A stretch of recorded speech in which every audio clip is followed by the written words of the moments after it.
Lepas dah hampir 2 minggu aku duduk di Pulau Babi Besar, finally aku ambil boat untuk balik ke Mersing, kembali ke basikal aku.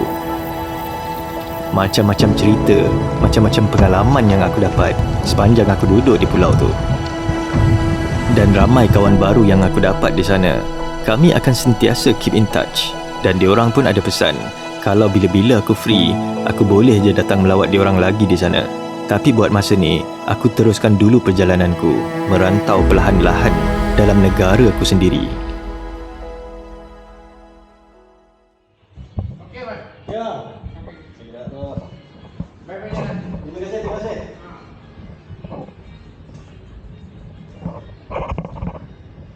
Saya letak atas meja tu Okey. Okey. Okey. Semoga berjumpa lagi. Okey. Terima kasih. Dekat Mersing, aku stay lagi 1 malam kerana masa aku ambil boat dari Pulau Babi Besar tu pun dah tengah hari. Dan aku memang bercadang nak mengayuh di waktu pagi. So pagi tu, aku pun breakfast lah dulu dekat bawah hotel ni siap-siap. Lepas tu, barulah aku bertolak meninggalkan hotel. Masa tu dalam pukul 7.20 pagi. Jadi, kereta pun masih tak banyak dan terasa sedap kena cahaya matahari. Dan ini adalah time favourite aku. Kadang-kadang, aku rasa semuanya nampak cantik bila kena cahaya matahari pagi. Colour dia golden. Aku pula berkayuh lalu tepi pantai. Jadi aku sentiasa dapat tengok pemandangan laut di sebelah aku sepanjang aku berkayuh di sini. Dari jauh, boleh nampak pulau-pulau di sekitar lautan Mersing ni. Dan ada juga aku lalu kawasan sawah padi yang dah terbiar lama. Dan dari jauh, boleh nampak Gunung Arung. Taklah tinggi mana, nampak macam bukit biasa je. Tapi kalau aku tak mengayuh dekat sini, sure aku tak tahu pun kewujudan gunung ni. Bagi aku, kawasan sekitar Mersing ni pun sebenarnya ada banyak hidden gems. Tapi kalau nak explore sini, aku kena duduk lebih lama lagi. Mungkin lain kali aku akan repeat balik Mersing ni dan explore semua hidden gems dekat sini. Buat masa ni, aku cuma lalu je dengan basikal aku. Aku rasa sebenarnya banyak potensial untuk tourism dekat negara kita ni, tapi masih belum diketengahkan. Banyak tempat yang aku tak pernah dengar pun sebelum ni, tapi pemandangan dia boleh jadi cover buku Lonely Planet ataupun cover magazine National Geographic. Ada juga climb dekat sini masa aku lalu kawasan Taman Ekorimba Gunung Arung. Laluan dia sunyi, sekali-sekala je ada kereta. Tapi mengayuh dekat sini pada waktu pagi, ada banyak beruk dekat sepanjang jalan hutan ni. Tapi beruk ni taklah agresif. Cuma kita jangan bertentang mata je dengan diorang ni. Kalau tak, diorang akan rasa tercabar. Bila dah tiba pukul 10 pagi, masa inilah aku mula terasa tak selesa.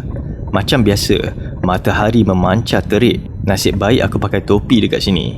Itu pun terasa terbakar kulit muka aku ni. Masa inilah aku dah mula banyak kali berhenti. Pantang aku nampak warung tepi jalan, sure aku berhenti untuk duduk minum air. Dan aku mula rasa bosan, terutamanya bila aku lalu dekat kawasan sawit yang luas. Terasa monotonous. Tapi aku kayuh tak jauh, cuma 70 km je dari Mersing untuk ke Kuala Rumpin. Jadi masa dah pukul 10 tu, cuma tinggal beberapa km je lagi untuk aku sampai. Masa inilah aku melintas dari negeri Johor ke negeri Pahang. Lalu satu bandar kecil ni, nama dia Endau. Ada satu jambatan dekat sini, dan jambatan ni lah yang memisahkan negeri Johor dengan negeri Pahang.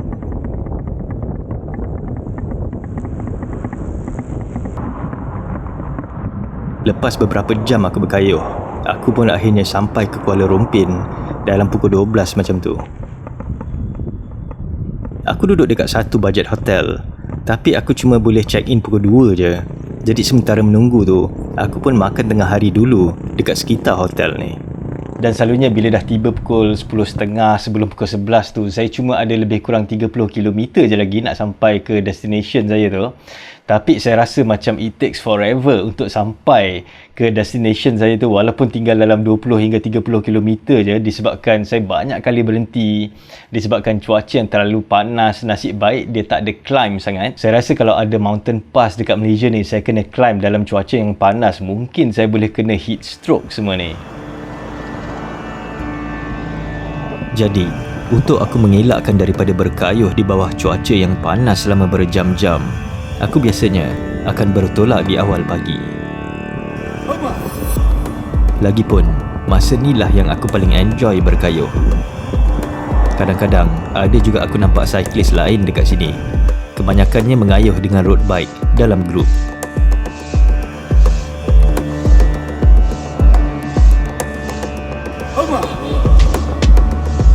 Aku mengayuh beberapa kilometer sebelum aku berhenti makan breakfast dekat warung tepi jalan. Lepas tu, barulah perjalanan aku betul-betul bermula.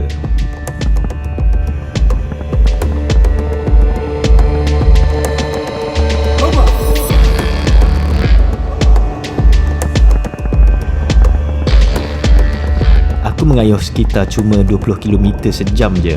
Tak dapat nak mengayuh laju kerana membawa barang-barang. Perjalanan aku hari ni agak panjang. Kalau ikut jalan pantai, jarak dari Kuala Rompin untuk ke Bandar Pekan adalah lebih kurang 100 km.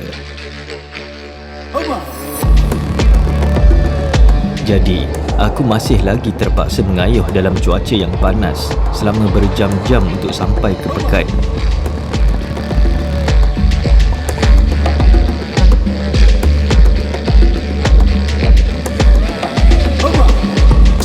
Dan bukan setakat cuaca, aku tak sangka pula jalan yang aku lalu ni busy. Banyak juga aku tengok lori lalu dekat sini. Dan bila lori-lori ni lalu dengan laju, aku terpaksa tahan nafas kerana tak tahan dengan habuk yang banyak.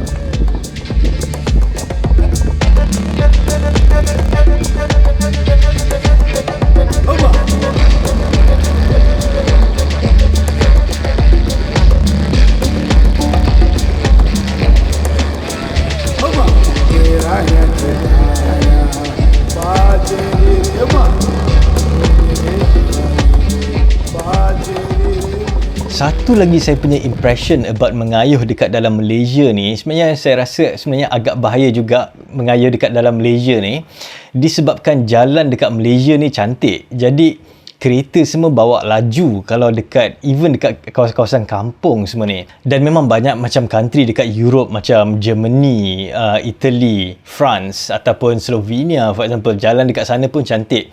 Tapi dekat area sana, cycling tu dah memang part of their culture. Jadi orang semua memang aware dengan cyclist. Tapi macam dekat Malaysia ni, cycling culture kita ni macam baru lagi. Tapi kalau kita nak compare dengan negara seperti India, Kazakhstan, Mongolia, negara-negara ni dia punya jalan semua memang tak elok, especially dekat kawasan pergunungan semua ni. Walaupun banyak lori, banyak kereta semuanya, tapi disebabkan jalan dia tak elok, jadi kereta, lori ni semua tak boleh nak bawa laju dekat sana.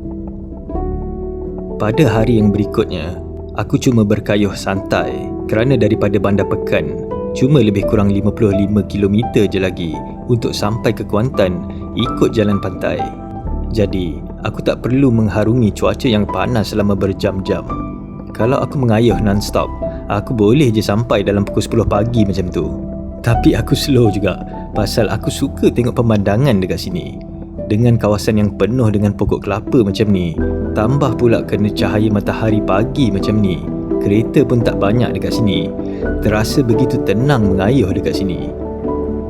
Satu tempat menarik untuk aku berkayuh di sini adalah Pantai Sepat. Dan aku rasa pantai ni pun famous di kalangan orang-orang tempatan dekat sini, pasal aku tengok ramai orang camping dekat sini. Pokok kelapa memang banyak di sepanjang pesisiran pantai dekat sini. Sekali-sekala ada juga aku nampak cyclist yang lain lalu jalan ni untuk ke arah Kuantan.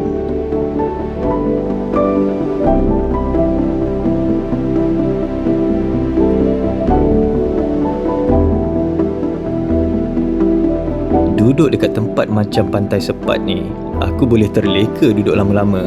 Tapi memandangkan matahari dah makin tinggi, hari pun dah makin panas, aku pun teruskanlah perjalanan aku. Dan kurang sejam aku mengayuh, tak sampai 20 km, aku pun akhirnya sampai ke destinasi aku di Kuantan.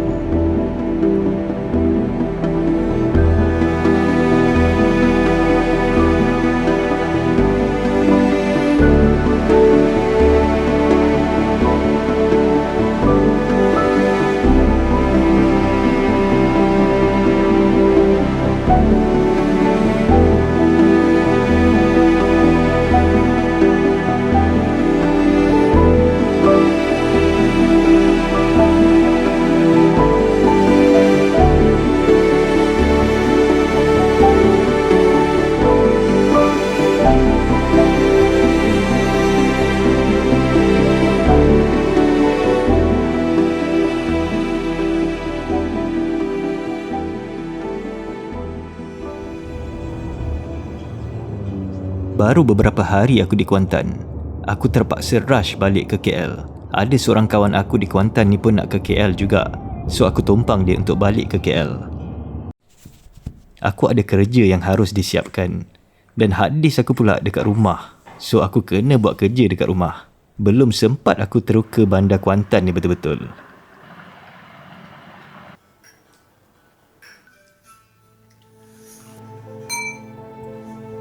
Banyak pula kerja aku. Beberapa hari kemudian tu pula, aku terpaksa ke Kota Kinabalu untuk ke Kundasang kerana aku kena mengajar videografi kepada orang-orang yang kebanyakannya dari sektor pelancongan di sekitar negeri Sabah selama 4 hari. Tak sangka pula, beberapa hari yang sebelumnya, aku mengayuh di bawah cuaca yang begitu panas di jalan pantai di negeri Pahang. Sekarang ni pula, aku berada di kaki Gunung Kinabalu dengan cuaca yang agak sejuk. Itulah antara sebab kenapa saya memang malas nak plan saya punya trip. Memang tak pernah jadi punya. Beberapa hari sebelum ni, saya mengayuh dekat pesisiran pantai dekat negeri Pahang. Dan beberapa hari selepas tu, tiba-tiba saya kena balik dekat sini, dekat rumah saya dekat KL. Dan beberapa hari pula lepas tu, tiba-tiba saya berdiri dekat Kundasang, dekat Sabah sambil tengok puncak Gunung Kinabalu. So saya memang tak boleh nak plan apa-apa. Benda ni bukan first time jadi, memang selalu jadi masa trip saya yang sebelum-sebelum ni. Dan pernah juga sekali dulu masa saya mengayuh, saya nak mengayuh ke arah Iran. Saya dah buat dia punya route semua untuk ke arah negara Iran. Tapi tiba-tiba beberapa minggu selepas tu, saya tengah ski dekat dalam hutan dekat Finland. So apa-apa saya punya plan ni memang tak pernah nak jadi. Jadi lepas-lepas ni saya memang malas nak plan, saya just nak go with the flow je. Apa-apa pun, aku sebenarnya dah biasa hidup macam ni. Hidup tak ikut plan. Plan tu ada, tapi aku cuma tak stick sangat pada plan aku tu. Apa-apa opportunity yang datang dekat depan mata aku ni, aku grab je.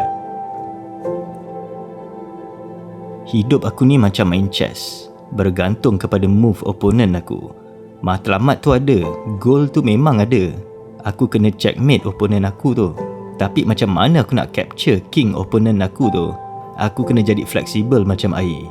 Samalah dengan kehidupan aku di jalanan. Kena jadi macam air yang mengalir di sungai menuju ke laut yang lepas. Sentiasa mengalir walau apa pun keadaan bentuk muka bumi yang harus dilalui.